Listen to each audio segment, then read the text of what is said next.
কি অনেক তো দেখলে ঘোরাঘুরির ভিডিও, এবারে একটু খাওয়া দাওয়ায় ফিরে যাই। চলো আরও একটা নতুন জায়গার সাথে তোমাদের পরিচয় করিয়ে দিই।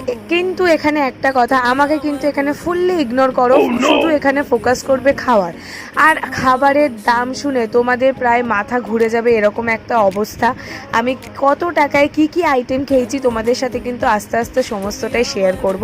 তার আগে তোমাদের সাথে শেয়ার করে নিই অ্যাম্বিয়েন্স। এটা কিন্তু অনেকটা আগেই আমি দেখেছিলাম, বিকজ আমার এখানে ভিডিও করা হয়নি। আর এটা কিন্তু ছিল অনেক ছোট্ট একটা জায়গা, তারপরে কিন্তু এই ছোট্ট ক্যাফেটা ওপেন করেছে, যেটা ভীষণই কোজি প্লেস।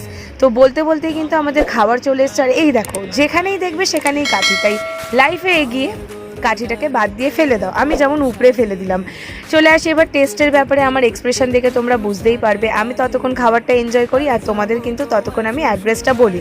যারা বাই মেট্রো আসবে তারা কিন্তু সোজা মাস্টারদা সূর্য সেন থেকে একদম রাইট সাইডে হাঁটবে, সেখান থেকে কিন্তু তোমরা একদম লোকেশনটা পেয়ে যাবে।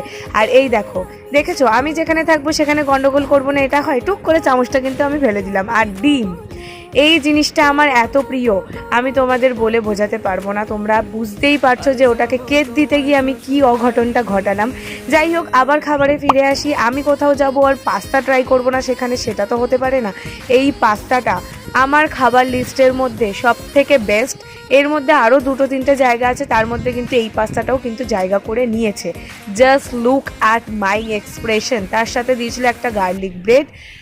আর তোমাদের কিভাবে এক্সপ্রেশন দিয়ে বলবো, আমার এতটাই খাবারটা ভালো লেগেছিল, আর কিছু বলার নেই। সমস্ত খাওয়ার পরে তারপরে একটু গলা ভিজিয়ে নিলাম, সেটা তো ডাইজেস্ট করতে হবে নাকি। এই দেখো, বলেছিলাম না 500-এর মধ্যে কিন্তু অলরেডি আমরা 4টে আইটেম খেয়ে নিয়েছি। আবার দেখা হবে সুস্বাদু কোনো খাবারের সন্ধানে। বাই।